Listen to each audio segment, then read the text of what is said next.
Subscribe کے button پہ click کریں، بیل کے آئیکن پہ کلک کیجئے تاکہ ہر نئی ویڈیو کی نوٹیفیکیشن آپ کو مل جائے۔ جمعے کے دن عصر کے وقت مسجد میں ہی نکاح کرنا سنت ہے؟ یہ اہم ہی جھوٹ مشہور ہے، نہ تو مسجد میں نکاح کرنا سنت ہے، نہ جمعے والے دن عصر کے وقت، یہ تو اہم ہی لوگوں نے مشہور کیا ہوا ہے۔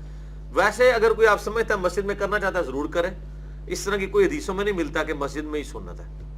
باقی ایک مسلمانوں کی ایکٹیویٹی کی جگہ ایک بہتر ہے، آپ مستحب کا لفظ بول رہے ہیں ٹھیک ہے، اور اس میں عورت کا جانا مسجد میں ضروری نہیں ہے، عورت جیسے اس کا باپ یا بھائی وکیل بن کے جائے گا، یہ عورت کے پاس مرضی لینے کے لیے پوچھے ہوتے ہیں، رجسٹرار لے کے ضرورت ہی نہیں ہے، جو اب اس کا باپ وکیل بن کے آیا ہوا ہے تو بات ختم ہو گئی۔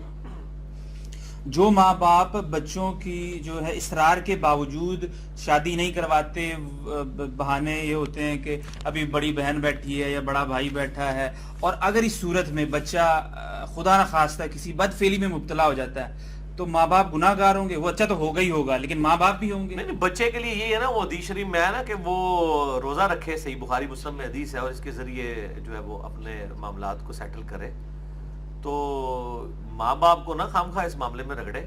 ظاہر ہے کہ وہ حالات و واقعات دیکھنے ہوں گے کہ اس وقت جس طرح ایک بندہ جو خرچے نہیں اٹھا سکتا بیوی کا، اس کی بھی تو شادی کرا کے مصیبت ڈال دیں ماں باپ اپنے لیے، یہ بھی بعض کا ریزن ہوتی ہے۔ تو ماں باپ نہیں کرنا، اس نے خود ہی ہے، یہ تو نہیں ہے کہ بندہ وہ مطلب اب خود کرنا شروع کرتے سر جدو دیہڑی روزہ رکھے گا راتی انہوں ہوش ہی نہیں ہوئے گی۔ تسی جناب ایک ہفتہ ذرا روزہ رکھ کے دیکھو، رمضان تو علاوہ الگ پتہ جائے گا تانوں، یہ رمضان میں جو روزے رکھے جاتے ہیں، یقین کریں عام دنوں میں آپ روزے رکھیں نا اگر ریگولرلی، ایسا سے مغرب دوران بندہ کہتا ہے کوئی میرا گالی بھی نہ کرے یار، یہ حالت ہو جاتی ہے، یہ پریکٹیکلی ہے۔ این جی اوز ہیں، ادارے ہیں ڈیفرنٹ قسم کے جو زکوٰۃ کے فنڈز بھی جمع کرتے ہیں اور اس سے لڑکیوں کی شادی کراتے ہیں، ایکچولی وہ جہیز کے لیے سپورٹر باندھ رہے ہوتے ہیں، ایکچولی اصل بات تو یہی ہے۔ تو ایسا کروانا، زکوٰۃ کے پیسے سے شادی کروانا ٹھیک ہے، وہ یار جہیز کیا دے رہے ہوتے ہیں یار، بیسک نیڈز دے رہے ہوتے ہیں وہ، ٹھیک ہے نا، اس سے یعنی اس سے تو بہتر ہے کہ معاشرے میں انارکی پھیل جائے، ایسی بچیاں بیٹھی رہ جائیں۔ وہ بیسک نیڈ کیا دے رہے، کتنا دے رہے ہوتے ہیں، وہ تولوں کو ہزاروں تولے کو سونا ڈال رہے ہوتے ہیں، چھوٹا سا سیٹ دے دیں گے، کوئی فرنیچر، ایک ڈبل بیڈ دے دیں گے، یار کتنا ہے، وہ تو بیسک نیڈ ہے ہی ہے نا، تو بڑی نیکی ہے۔ اور وہ جوڑے کو دے رہے ہوتے ہیں، وہ لڑکی کو نہیں دے رہے ہوتے، یہ ذہن میں رکھیں۔ دوسری طرف کوئی شہزادہ نہیں ہوتا جسے وہ بیاہ رہے ہوتے ہیں، وہ بھی بیچارہ غریب ہی ہوتا ہے، تو آپ یہ لڑکی کے ورنہ ہو، وہ لڑکی لڑکے دونوں کو سپورٹ کر رہے ہوتے ہیں، تو تانوں کیا ہے جناب، کرم دے انہوں اللہ دے بندوں، نیکی دا کام ہے۔ اچھا علی بھائی یہ بتائیں کہ بیوی کی مرضی کے بغیر صحبت کی جا سکتی ہے؟ اس میں تو مطلب وہ بیوی کو ترغیب دلائی گئی ہے کہ یعنی جو احادیث میں بخاری مسلم میں آتا ہے کہ کوئی سواری کی پشت میں بھی اپنی بیوی کو بلائے اور وہ انکار اگر کر دیتی ہے تو وہ پوری رات فرشتے جو ہے وہ لعنت کرتے ہیں۔ تو میرا خیال ہے اگر آپ کو اپنی بیوی کے ساتھ ہمدردی ہے اور آپ اس کو اللہ کی لعنت سے بچانا چاہتے ہیں تو آپ ہی صبر کر لیں۔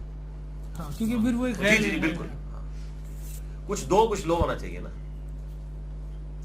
شادی کے بعد جوائنٹ فیملی سسٹم میں رہنا ضروری ہے، جبکہ حدیث میں آتا ہے کہ دیور موت ہے، تو اس بہتر تو ہے کہ جوائنٹ فیملی سسٹم اس حوالے سے نہ ہو کہ بھائی سارے یعنی شادی شدہ لوگ ایک جگہ پہ رہ رہے ہوں، بہتر تو ہے کہ علیحدہ رہیں، لیکن یہ علیحدہ رہنے سے مراد قطعاً یہ کوئی نہ نکال لے کہ ماں باپ کو اٹھا کے باہر پھینک دیا جائے، لوگ اس طرح بھی رزلٹ نکال رہے ہوتے ہیں۔ ماں باپ کی ذمہ داری یقیناً آپ کی بیویوں پہ نہیں ہے لیکن آپ پہ ہے،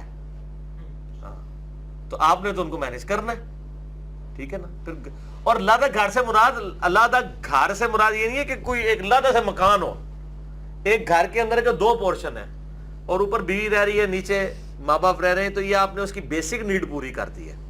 لیکن ذرا مسئلہ پھر آ جاتا ہے کچن کے اوپر، جب کچن کمبائن ہو جاتا ہے تو وہ پھر گھر ایک ہی بن جاتا ہے، مصیبت لگ پھر وشکار ہی رہتا ہے۔ اصل مسئلہ ہی کچن کی بادشاہت کا ہوتا ہے۔ اس میں پردہ کرنے کے اہتمام میں بھی جو بڑی تکلیف ہو اس جاتی میں ہے جو خواتین پردے والا موقف ہے میرے خیال ہے مولانا ساق صاحب کا بہت مضبوط موقف ہے کہ اس میں پھر نگاہوں کا پردہ ہے، جس حد تک بچ سکتے ہیں آپ بچیں، ٹھیک ہے، تو وہ اس میں یہی ہے، دونوں طرف سے احتیاط ہو اس طرح کے معاملات میں۔ بہو جو ہے وہ ساس سسر کے لیے کس حد تک خدمت کرنے کی جو ہے وہ پابند ہے؟ کسی حد تک کوئی پابند نہیں ہے، ختم نہیں ہے۔ وہ ناراض نہیں ہو جائیں گے ساس سسر؟ تو ساس سسر کو بتائیں کہ آپ کے بچے نے کام یہ کرنا ہے، وہ کرے، پریکٹیکل بات کریں نا، پریکٹیکل آنسر دے رہے ہیں، جی پریکٹیکلی میں آسان کرنا پاسبل نہیں ہے۔ کیا چیز؟ والدین کی مرضی کے بغیر شادی نہیں ہے، ان کی مرضی کے ساتھ آپ وہ لے اگر والدین کی مرضی سے کیے پھر آپ بے فکر رہیں پھر والدین جانے اور جو جس کو لے گئے ہیں وہ جانے، پھر آپ ٹینشن ہی نہ لیں. ٹھیک ہے. اچھا خواتین کے حصے ہے اسی لیے اس ٹاپک میں ڈالا. یہ صرف بتا دیں کہ موضوع پر مسح کرنے والی حدیث سے استدلال کرتے ہوئے اگر کوئی خاتون جو ہیں وہ نیل پالش لگانے سے پہلے وضو کر لیں تو بقی اگلی جو ہیں 5 نمازیں وہ اس وضو کے ساتھ یا دوبارہ وضو دہرا سکتی ہیں اسی نیل پالش کے اوپر. دیکھیں نیل پالش لگانا کوئی ایلفی نہیں لگ گی جو اترے گی نہیں. وہ نیل پالش ریموور کوئی اتنا ایشو نہیں ہے، فوراً سے کر کے وضو سے. میں تو اس بالکل اس چیز کو صحیح نہیں سمجھتا کہ اس طریقے سے وہ موضوع کے اوپر اسے قیاس کیا جائے.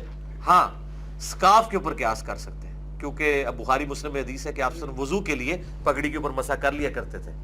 تو اگر ایک عورت حجاب میں رہتی ہے سکارف میں اور بار بار ظاہر اس کے اوپر وہ قیاس کر سکتی ہے.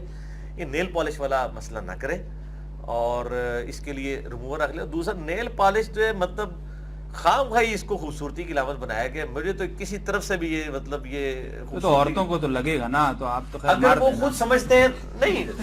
عورتوں کو دیکھیں، عورتوں کی خوبصورتی سب سے بہتر مرد جج کر سکتا ہے.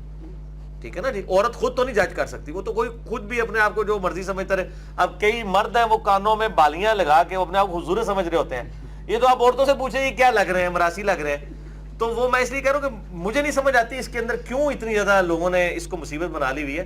بلکہ مجھے کو بتا رہا تھا وہ پاکستان میں کسی نے نیل پالش منگوائی تو وہ اس میں کوئی کیمیکل صحیح نہیں ڈلے ہوئے تھے تو وہ چپکتی مطلب وہ ہاتھ اتار کے تو مطلب ہاتھ سے ہی اتر جاتی تھی. وہ اس کی بک نہیں رہی تھی.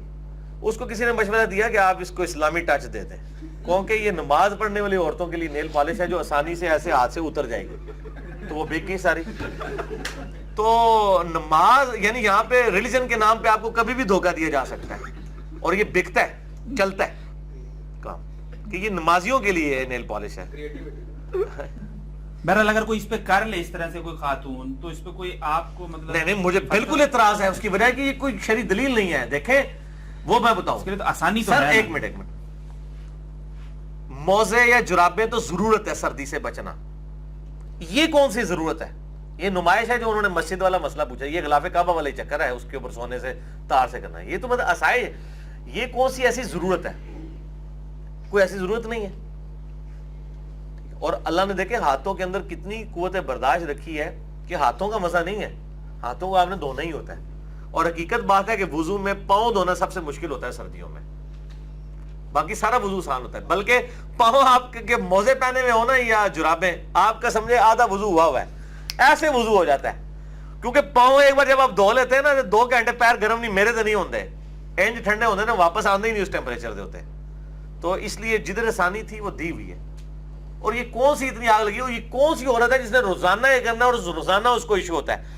اگر وہ کہتی کبھی کسی فنکشن میں جانا ہے میں نے اپنی آنٹیوں کو دکھانے کے لیے، یقیناً مردوں کے لیے تو نہیں جا رہی نا نماز والی عورت تو یہ بھی کہا تو اس کو کہ یار تم مطلب ہر مہینے کتنی شادیاں اٹینڈ کرتی ہو، کبھی کبھار کوئی شادی آئے گی تو ایک ریموور اپنے بوجھے سے رکھ لو وہ اینج کر لو.